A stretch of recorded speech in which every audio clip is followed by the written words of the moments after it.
the main thing that going out on your own, you starting ugly and all of that stuff, it adds credibility. You can read all the books in the world, but if you've never done it, you never done it.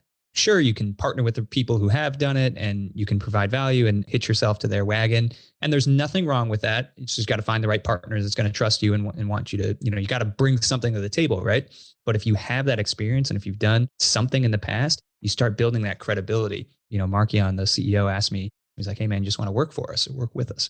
And I was like, sure, but I want to host the podcast. Because I knew that would increase my reach and my credibility. And literally from having the podcast, it's helped me meet business partners. It's opened me up to so many opportunities, because when you talk to someone who is constantly interviewing some of the best real estate minds in the country, and from a business partner's perspective, like, wow, that guy knows a lot of people, or that is something on that person's resume, right? Yeah. That is credibility. You're listening to the Guerrilla State Investing Podcast. We're not here to bruise your bananas with guru sales pitches, overrated fluff, or any other kind of monkey business. We simply provide the ground-pounding truth about what it takes to be successful in real estate. All right, Guerrillas, today's guest is Kevin Brenner with Active Duty Passive Income. Kevin's actually a podcast host of the Active Duty Passive Income podcast. He's out of Washington, D.C., and he is the fund manager for ADPI.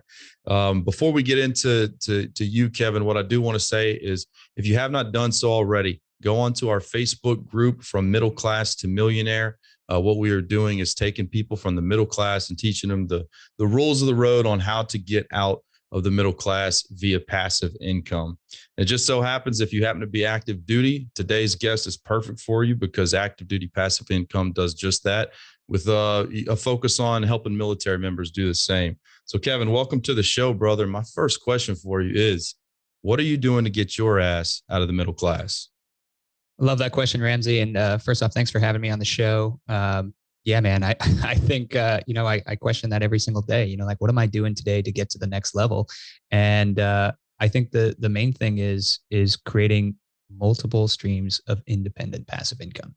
Kind of like you said, it's all about not just one way to do it, because the W-2 world is saying, the convention society says, you go to college, you get a good job, blah, blah, blah, blah, blah, you get, and you get that first and 15th, and that's all you do. And then you retire.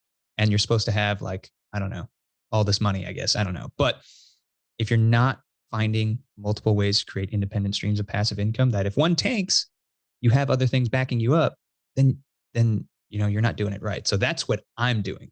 So between short-term rentals, between my long-term rental portfolio, between passive investing myself, and between getting the ADPI capital off the ground, which is super exciting. Things are looking up, my friend. Yeah, I know you had just mentioned before we started the show that the mornings are kind of your creative time. And that's the same for me. Like, it's right now, it's 7:00 in the morning out here in San Diego. I usually get up at 4 and I knock out everything that I can do for my, let's say, call it the side hustle outside of the military, right? So what are the things that you do in the morning? Do you have a routine? What is it that you do? Yeah. So, I'm up relatively early. I'm not a 4 a.m. riser, but I'm up relatively early. I used to be when I was active duty, but, I first thing I usually do is get up and I do some reflection, and then hit the gym, come back, and I'm either reading or writing, getting, obviously making breakfast and doing all that stuff. But after that first thing, when I sit at my desk, I have this blocked off in my calendar, is called Creative Flow Zone. And it's an hour and a half long. And what I'm doing there is I'm going into my task management tool, and we use ClickUp, big fan. If you haven't used it before, it's fabulous. And we use that tool, and that's where I'm doing all of my creative, because my mind is most creative in the mornings, right? So I'm doing original content. I'm doing, email copywriting. I'm doing new webinar slides, like things that you really need to be like dialed in, like sales stuff. And I'm putting all that time and stacking that. But the best thing that your listeners, if they're not doing already, is time block. Like time block. And Tim Kelly has drilled that into me. One of the other founders at ADPI drilled time blocking into me. And I find myself with I find myself much more productive, and also having a lot more time during the day to do things that I actually want to do, which is awesome because I'm still making passive income while I'm doing the things I want to do. And isn't that the goal? Yeah, Tim was on our show, and he actually sent me y'all's was it the 12 or 13 week journal. Yep. Tim and I wrote that. Yeah. You guys have the Ravens. It's the morning routine, which is what reflection, affirmations, visualizations, exercise. What was the N? I don't know. Put me on the spot. I can't even remember. It is nothing. Do nothing for a little bit. Do nothing. Yeah. No, do nothing. No, but but like getting that down, and if you have a routine, and you have something going for you, that's the most important part. And to be honest, my routines fluctuate. They shift, and sometimes I'm up in the morning and I'm journaling every day, and sometimes I'm not. Sometimes I'm reading, and that's a constant struggle that I have. But it's important to always try to have that cognizant in your mind that like, hey, this is what I do. And I notice that I'm most productive when I do actually have that super early morning time, like you were talking, Ramsey, like that 4 a.m. time. But then I also have to like go to bed at 9:30. So I notice if I get up and I like grab my phone and I start just doing social media stuff right off the morning, it scrambles my day's eggs. Like it just, I get locked into it. I become pretty worthless right off the bat. So anybody who says that they follow their morning routine, like every single day, they're full of it, man. Like it's hard, man. It's hard. If they aren't, then they've got the secret sauce. But like, there's quite a few things that you should do in the morning. I think for me, depending on how I'm feeling, as long as I get up and I'm intentional about my day, then my day goes a lot better. You like take control of your day, and time blocking is a big one. Regardless of what you do during that time, like you should have a list of the things that you want to get done. You're not going to get them all done, right? Like the 80-20 rule exists.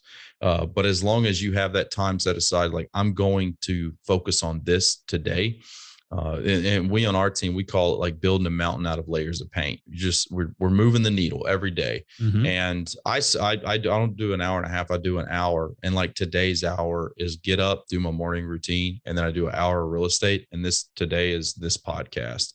And, tomorrow may be looking at deals, and the next day may be reaching out to brokers, whatever it is. But I do something to move the needle a little bit every day. I think that's the important thing. Like just get started. Just get started on a morning routine of some sort. It could be an afternoon routine, midday routine, whatever it is. Have a routine that you stick to, and you will see that progress move your needle towards the direction that you want to go. Yeah, and I just remembered the N in Raven. It's never quit. So that's there you go. Yeah, that's an important one. Right? That's an important one. But but you're absolutely right, dude. Like those tiny little action steps, as small as they are, and I'll challenge the listeners too. Don't like get hung up on like, oh, I have to have the perfect routine. Start ugly. Yeah. Just start. If your morning routine is just getting up 15 minutes earlier to have, some self-reflection time and visualization, do it. That's cool. You don't have to have like a journal and this and all this stuff set up. No. Just start, and slowly you will be able to figure out what works for you, and you'll develop a habit. And that's really what we're talking about. It's habits. Yeah.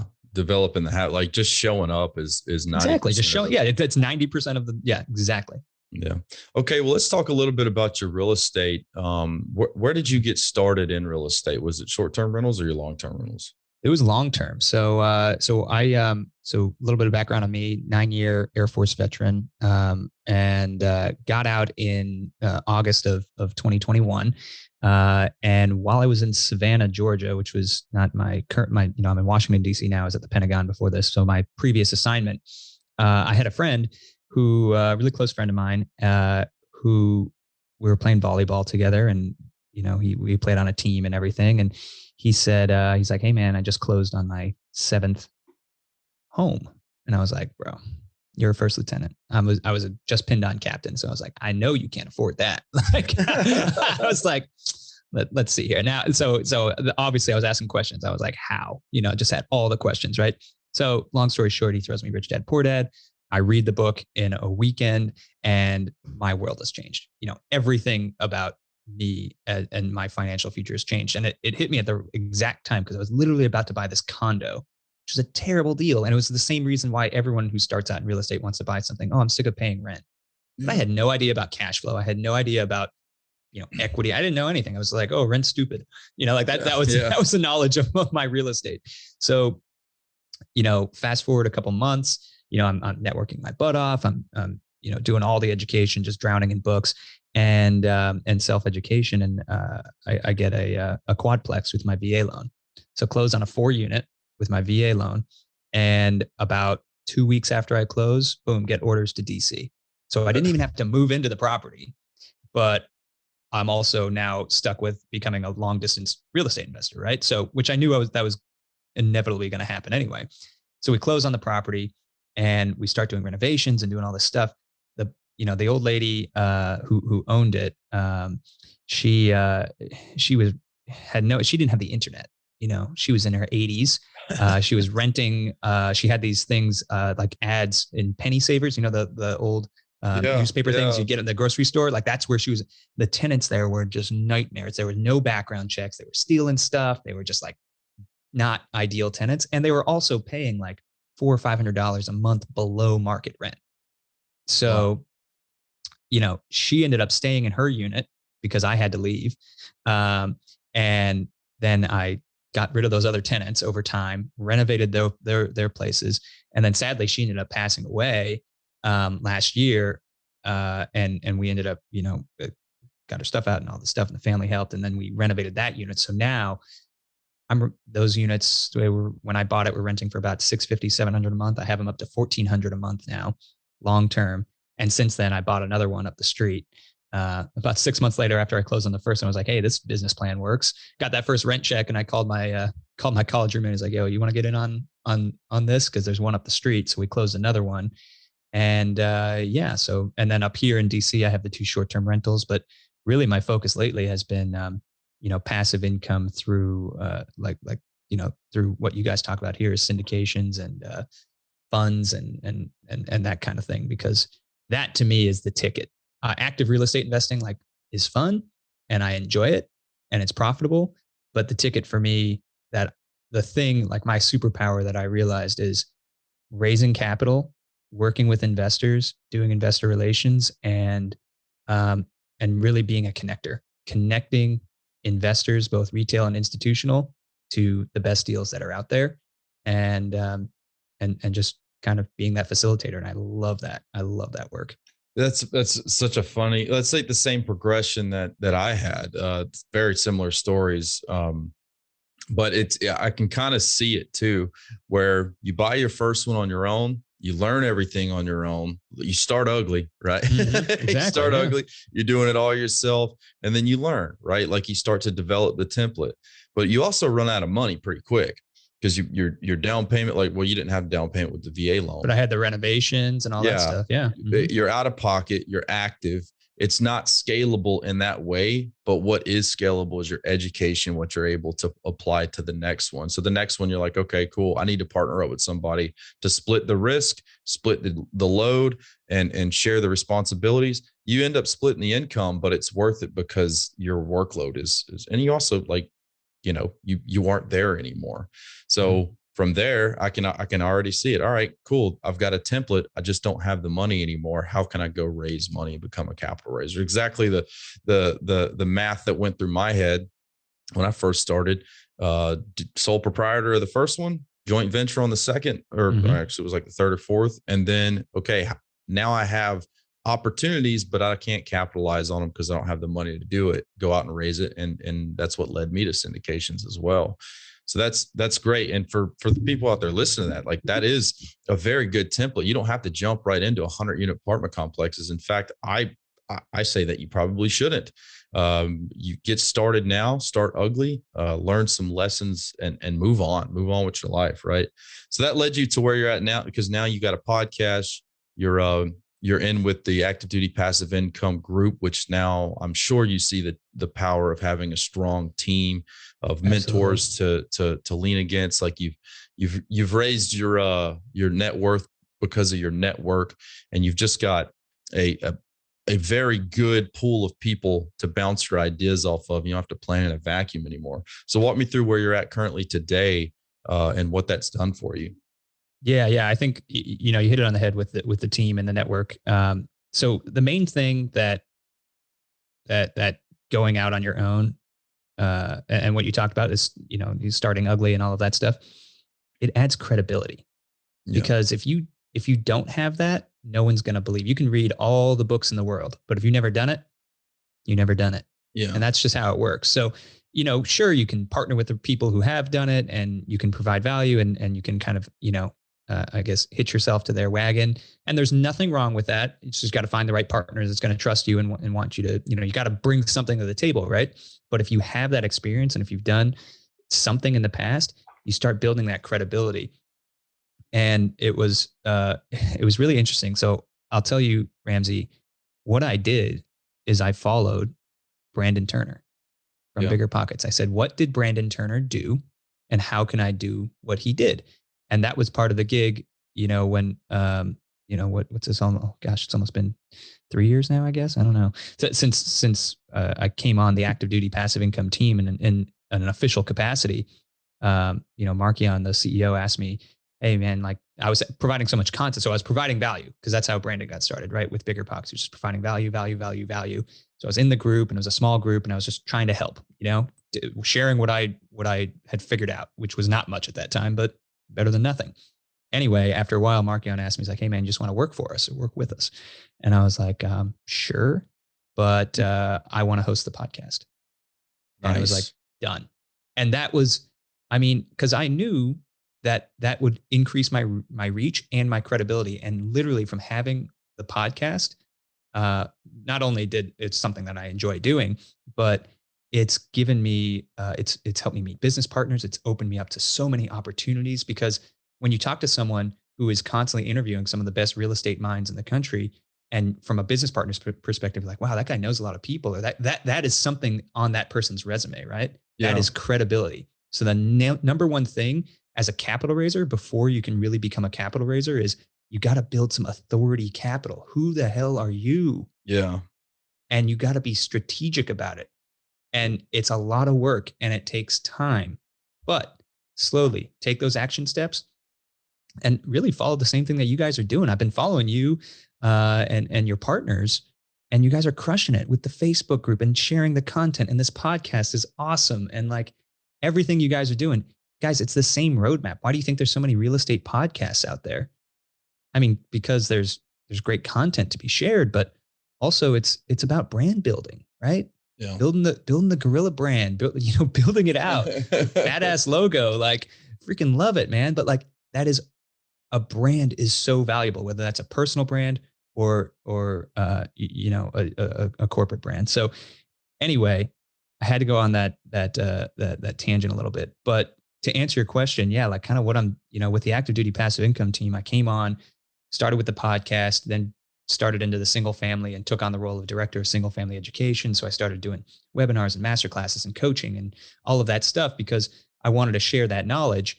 And from there, kind of really, I made a post about this the other day on LinkedIn, but like pretty much a little over a year ago, we were sitting in Markion's home in New Orleans. Me and Tim Kelly and him, we flew down there and Tim drove, but we met there and we were doing content. We're doing video content for some of our products that we have, and it's going great and all this stuff. And we were just talking, and I was in the process of setting up a fund for another company that I started, and I was explaining like, hey, this is you can do this. This is how you do it, and it's just like all these light bulbs went off. And it's like, wow, this could be the solution. Because the great thing about the ADPI team, and I'm sure it's the same thing, Ramsey, and your team, solutions oriented. You build the community, not for your sake. You build the community, you listen to the people in your community, and you provide them solutions. And at this point in time, at the ADPI team, we had so many people asking us, how can we invest with you? How can we do it? And our solution was, well, here's an educational product, like here, we'll teach you how to do it yourself. Yeah. And you can do it. But like without that direct solution, it was harder for people to get started. And so we went on this path and we rallied the team together, and it's taken about a year, but we're on the precipice now of doing something really, really amazing. And that's the, launch of ADPI Capital, and using the Reg A Tier 2 has completely changed the game. So from the syndicator standpoint, from your syndicators who are listening, there's other ways to do this. There's other ways to raise capital for real estate projects outside of your Reg D 506B and C. And, using that is, dude, it's totally changed the game, and it's tailored to our audience, which is great. Yeah. And so I think the podcast is going to launch right before yours is Verl Workman with Workman Success Systems. Mm-hmm. And one of his concepts is he's like, I'll give you all of my best content. I'll give you everything that I have, all of my, performance trackers, all of his Excel spreadsheets and stuff. He said, because he's not worried about people ripping him off, because you can replicate anything except for his hard work. And I thought, man, that is such a good way of looking at things. Because the reality of it is, like, the information is already out there on how to do anything you want to do in real estate, barring like a massive governmental change, which they happen. And this is where this is why funds are out there now, is because it was the Jobs Care Act that came out with 2012, changed kind of the format on allowing the barrier to entry to be smaller for your everyday individual, right? Your middle-class worker. And this is why you see funds popping up now, is so that those people who have no real idea on how to do these things can partner with people who do know how to do them. Mm-hmm. And it removes the element of having to do the hard work. You can truly invest passively in it. Understanding, there's still, you need to have trust who you're investing with, and you understand what their business plan is. You have to have some basic business fundamentals, not just throw money into the wind. But it reduced the ante, right, to get into the poker game. So tell us a little bit about that, because you mentioned 506B, 506C, and then Reg A. Kind of break down the difference between those, the benefits and the disadvantages to each. Yeah, I'd love to. Yeah, so this is kind of, this was the big light bulb, because I had started a fund, and it was a and I'll be vulnerable here to your audience. I had started a company, a private equity firm, and our objective was to raise capital from real estate agents, because we saw real estate agents is crushing it, the last 2 years, just, because the market's crazy and they have all this income and blah, blah, blah. So we're like, we're going to create a fund that is going to help these realtors, actually become investors. And we got some traction. We ended up setting up a Reg D 506C. And as some of your listeners know, what that means is I can market to anyone I want to, but I can only raise from accredited investors. So I can only raise from your people who are making $200,000-$300,000 a year, they're married or not, or have a net worth of $1 million, not including their primary. So we're like, okay, well, these big shot realtors, like, okay, they're making the money. It's all good. What I learned was that realtors, specifically that niche, is very transactional. Yeah. So it's always a what's in it for me thing. It's hard for them to see ahead of the next contract. And for any of your realtors who are listening, my bad, no shade. But in general, what I've learned is that they don't really see the forest through the trees. And yes, it's a generalization, all of this stuff. It's always about the next contract, the next contract, the next contract.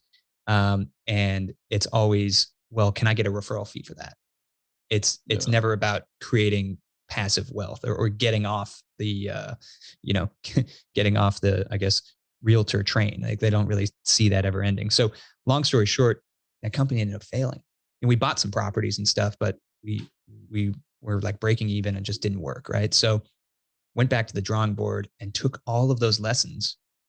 And we said, what is wrong with this model, this Reg D 506C? Well, it's great that you can market to people, but the accredited investor thing, unless you have a deep network of people who are already accredited, who the heck's going to get in on this?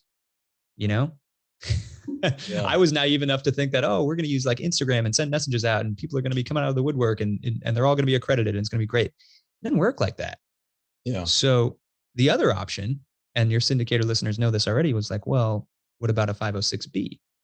And these are all just exemptions, right? This is what you need, because if you're not exempt from these rules, then you're, number one, you're selling a security and you have to register with the SEC. When you register with the SEC, you also have to register with FINRA and SIPC, and you have to fall under a ton of reporting regulations, just like a public company. But when you're filing these exemptions under Reg D and these rules, 506B and C, you're literally filing an exemption. You're saying, hey, because I'm following these specific sets of rules, I actually don't have to file. I don't have to register with the SEC. So enter the Reg A. This is like kind of the side door number 3, right? The Reg A, in 2018, the rules changed. And you mentioned previously the rules changed a little bit. Well, they changed again. And since 2018, it's becoming more and more and more popular. But they opened up a Reg A plus and different tiers. There's a tier 1 and a tier 2. It's more common, you'll see the tier 2. And Reg A's, I mean, they're typically used to like launch companies, not so much real estate, right? They're used to, do funding rounds for think tech companies and startups and things like that. Yeah. Exactly. It's crowdfunding, right? So you're like, oh, I want to get all my buddies together, or not even all these people who want this new tech thing, and let's do a seed round and let's do this, right? That's what it was kind of traditionally thought of. And the reason the rules changed and the limits went up on how much you can raise. So it went up to 75 million in the first year, which is a lot of money. And then people started figuring out, well, how can I apply that to real estate? How can I apply that to real estate projects? So things like Fundrise and Ground Floor and a lot of other things that you may or may not have heard of have started coming up. And they're using that exemption. So what pretty much the differences here in the Reg A is, number one, you're actually registering with the SEC. So under Reg D, you're not registering. You're like filing paperwork that says, I don't have to register. With a Reg A, you're registering.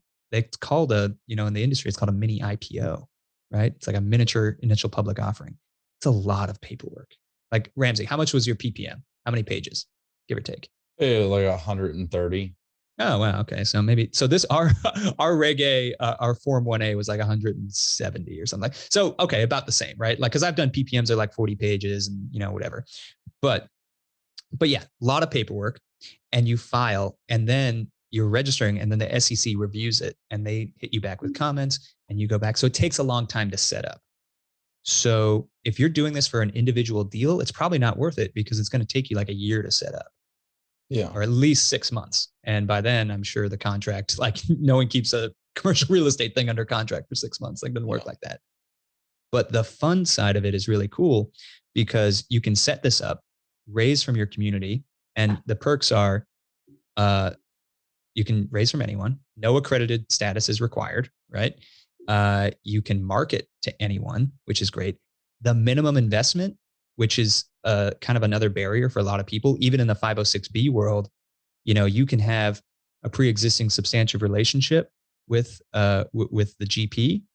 And it's like, great, I know this guy. I know Ramsey. Ramsey's awesome. Like, oh, man, I'm not accredited yet, but he's going to let me in on this deal. Oh, crap, it's a $25,000 minimum. Yeah. It's like, crap, But on these Reg A's, guys, you can go down to as little as $10. Wow. $10 minimums. Now, do you want to do that? If you like keeping the hair on your head, maybe not, because that's a lot of, that's a lot of investor relations. But we went and took that model, and you're able to raise up to, again, 75 million in the first year. And, we started something specifically for our community, because it kind of scratched the itch on all of the feedback. What we were hearing was similar feedback, like, well, I want to passively invest, but I don't know how to get started. And I don't have I have like $5,000 or $6,000. I don't have 50 or 25, and I'm not accredited yet. So it's like, how can you get these people together and into a project? And then, that fund then goes and co-invests, and there's some rules that you have to follow with that. But it's really cool. There are, some nuances about it, but at the end of the day, when we're, pros and cons, I went through the pros. The cons, takes a long time to set up. It's about 10 to 15 times the cost to set up. I mean, we poured, for ADPI Capital, we poured about $150K to and I mean, setting up a Reg D, you're in it for like 10, 15K, something like that. So, but it's a lot more legal fees, and this is kind of a longer tail on it.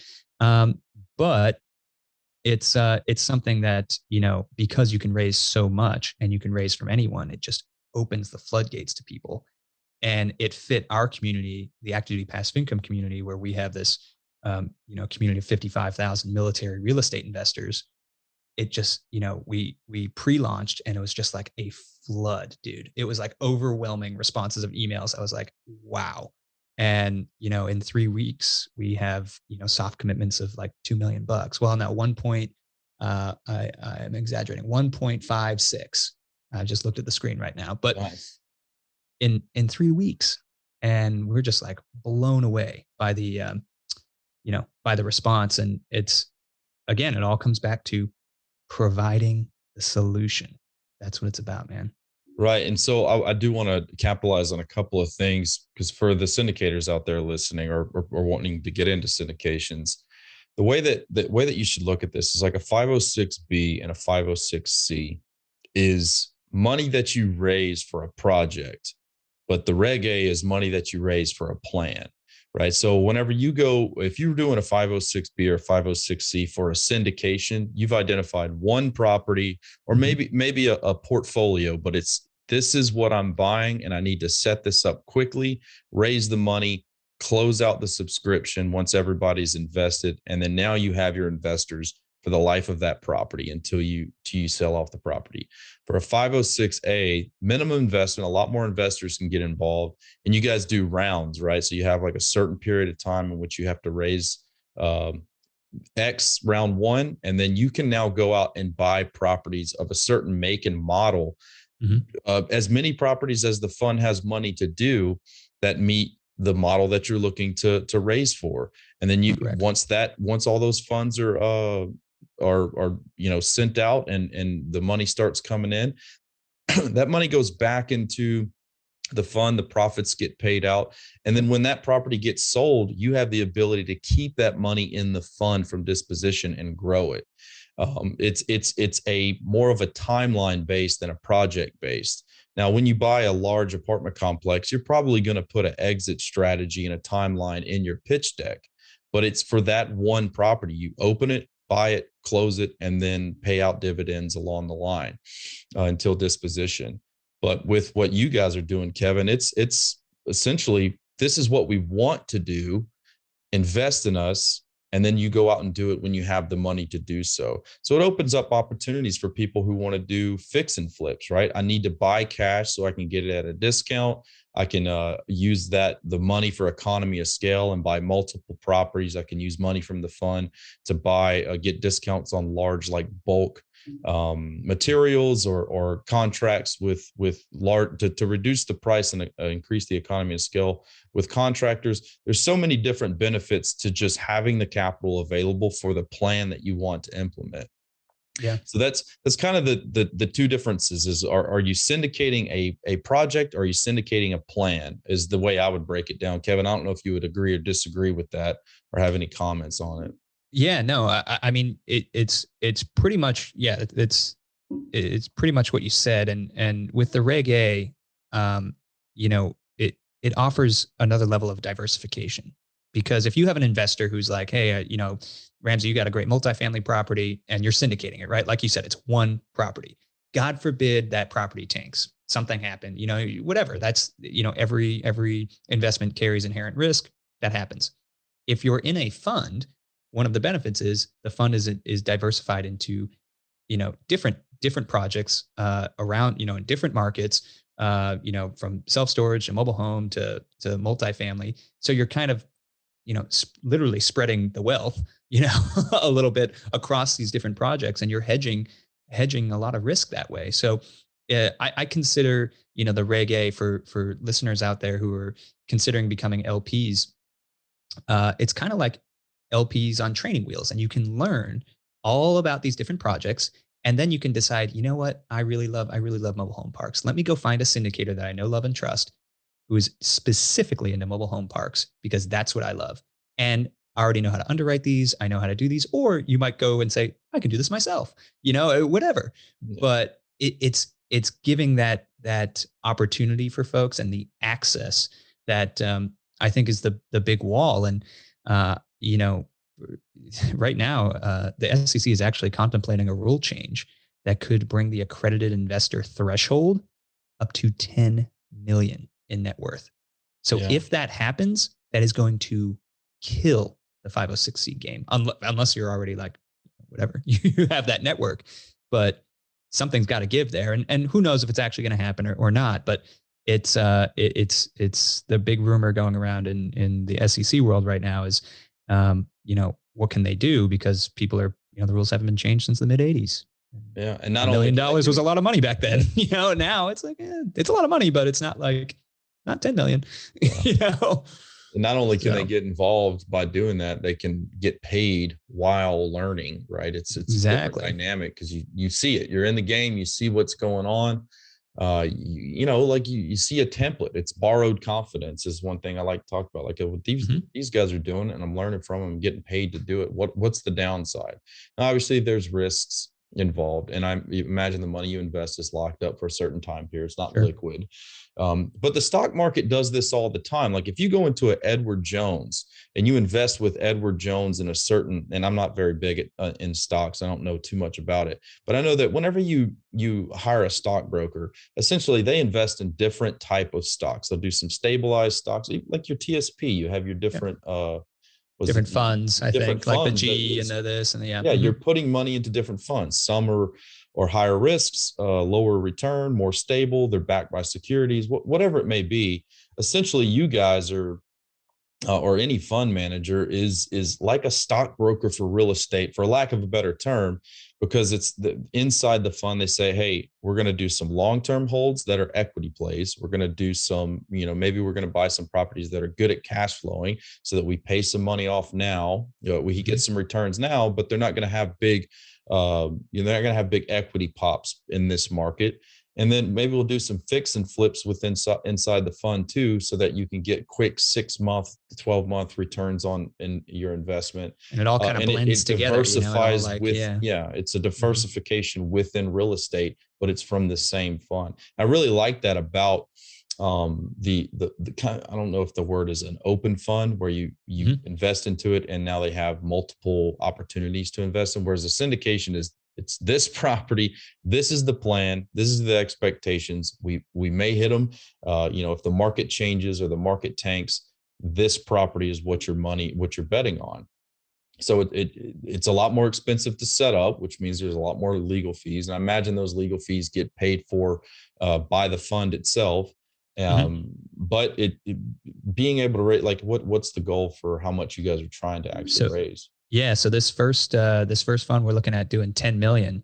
That stockbroker analogy, it's not far off. The one thing I'll say is, the one difference between us and the stockbroker is we don't charge any fees, no management fees, no disposition fees, no acquisition fees, none of that stuff, because we're a diversified, we're in different things, in different projects, and there's no sense in charging the fees. And if you look at, REITs and other funds, like do some research on do yourself a favor. If you're listening to this, go and research how the Vanguard ETF real estate fund works.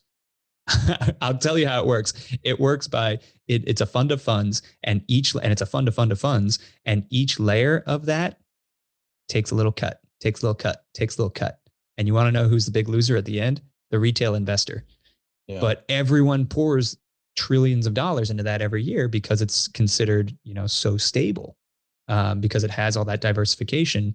But what you don't realize is that, you're getting nickeled and dimed along the way, all that trickle down. Everyone's taking their fee here, that fee there.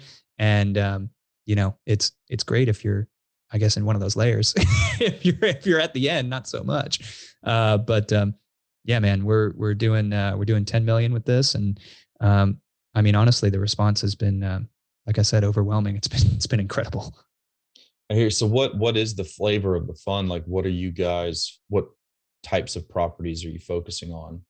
Yeah. So BC multifamily, value add, which understandably, deals are hard to come by these days, but we anticipate that turning around as interest rates go up and hopefully cap rates start to expand a little bit. Then we have our mobile home parks, but the one that we're really into is self-storage. We love the self-storage play, and all the folks that we work with, as far as the operators who are operating these, we're co-investing in them, and they're all homegrown. It's all within the ADPI ecosystem. They're all students that we have trained, including folks like you guys, like Joey, and he's one of your partners.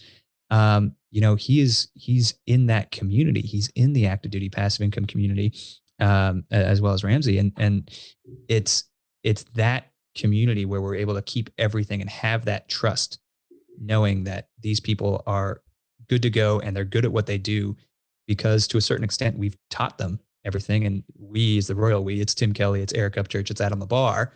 But that's the power of having a strong team, right? Yeah. Those guys coming in with the experience. And, I'm just the guy who gets the money, but that's what I like doing. So everyone has their superpower. But yeah, that keeping it within that ADPI ecosystem. Cause I'll say the one common denominator among whatever you become a passive investor in, it's trust. Yeah. If you want to invest in a syndication, great. Do you trust the operator? You want to invest in a fund? Awesome. Do you trust the operator? Trust. That is the ultimate currency. So, get that and build that over time, ask the right questions, and put your money to work. Absolutely, man. So Kevin, I'm going to go ahead and ask you the questions that I ask every person who comes on to the show.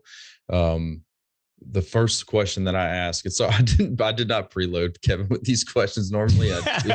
No, I'm sweating right now. I got to get to work today. Question 1, how do you live with yourself? Nice, dude. Well, Kevin, what is your definition of success? Oh, dude. It's got to go back to my why, and that's to create, my why is to create a legacy of family wealth.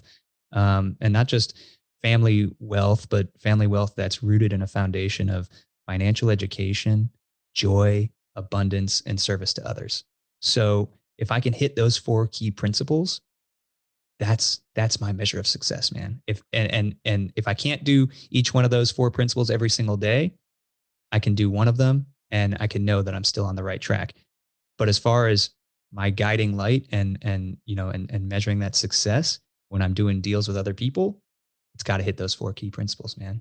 It's got to be with an abundance mindset. I got to have fun doing it. I got to be making money and doing that and building wealth. But service to others is really, really, really important to me. So that's my version of success. That's a great version of success. I like that answer a lot. That's one of the best ones I've heard. All right, Kevin, the next question is, what's been your biggest mistake in real estate? Damn. And what'd you learn from it? You can go with the easy ones this is one of those, this is going to piss off your listeners. There's no real mistake because you learn from it, you dust yourself off and you get better. And that's true. That is 100% true. It's kind of a cop-out, but I've been ripped off by contractors. I've been, I had to fly down to Georgia on one of my jobs and literally fire the guy on site because he was just terrible. People ripped me off for $10,000, $12,000. You just, these live and learn things. But I think ultimately I would say my biggest failure, if you ask me that, was that first private equity firm. But it's also my biggest success because I failed so hard that I now know all the right stuff. And I learned so much. And simply by doing that, it opened up the opportunity for me to lead ADPI Capital. That doesn't I would have never had. Failure. Doesn't sound like a failure to me. Exactly. So when you say what's your biggest mistake and all this stuff, it's like, well, I make a lot, No, but that's why I asked. I used to ask what's your biggest failure, but I also remember my dad told me, my listeners are probably rolling their eyes right now because I say it almost every time, but my dad told me the difference between a mistake and a failure is one you choose not to learn from. Mm-hmm. And yes, if you're not earning, you better be learning, right? So usually mistakes you don't earn a lot of money from, but you learn, you get that mental capital back. And look, my first business was we'll call it a practice business, the baseball bat business. We had success within the business, but ultimately we closed the business down because we just weren't that great at customer service. Me and my brother we both had full-time jobs. It was our first business. We didn't know what we didn't know, but we ended up taking everything that we learned not to do and applied it to our next business, which is, we talked about the baseball tournament business. And now I don't even work at that business anymore. And it pays me. It takes care of me and my family. I could retire today and just off of that business be fine, because we took the principles of what we did wrong in the first one and applied them to the second. That's how people get success, right? They know anybody who's had success will tell you that they've had some failures along the way or some mistakes. To me, if you quit, like you tried it didn't work out and you quit, right? There's a difference between knowing when to stop and quitting, right? But if you quit and gave up on yourself, something that you knew you could be successful at, chances are that you were like you were at the last door you needed to open when you turned around, right? You never know how close to success you are when you quit. And the first fund that you opened failed, dude. You needed that rep. That was your ticket to the show. Hey, I've been through failure. Now you don't have to go through what I went through to learn, because I've already done it. I've paid my tuition. I've got the education, and we're not going to do that again. Not on your dime. You know what I mean? So exactly. I think that's a great answer. That adds to your authority capital too. I mean, even you might think it sounds bad and stuff like that, but no, it gives you experience. And that's, at the end of the day, that's what people want, to build that trust. Like I said, that common currency. They want to know that you've been down the road and maybe you stepped in it and you got, you shook your boot off and you cleaned up and you're okay. That would be a great job interview questions. Like, what failures are you bringing me that I don't have to go through now? You know what I mean? Yeah. Hell yeah, dude. What mistakes have you made that I don't have to make because you're on my team now? That I'm going to write that down. Write that down. Yeah. So the last question, this is the Gorilla Estate Show, is what really bruises your bananas in the world of real estate? And since I didn't preload you on the show, well, that means what is something that you have heard out in the real estate world that you want to set the record straight? Something that you hear and you're like, dang it, that's not true. I don't believe in that. This is your opportunity to set it straight and put out some good info to the listeners.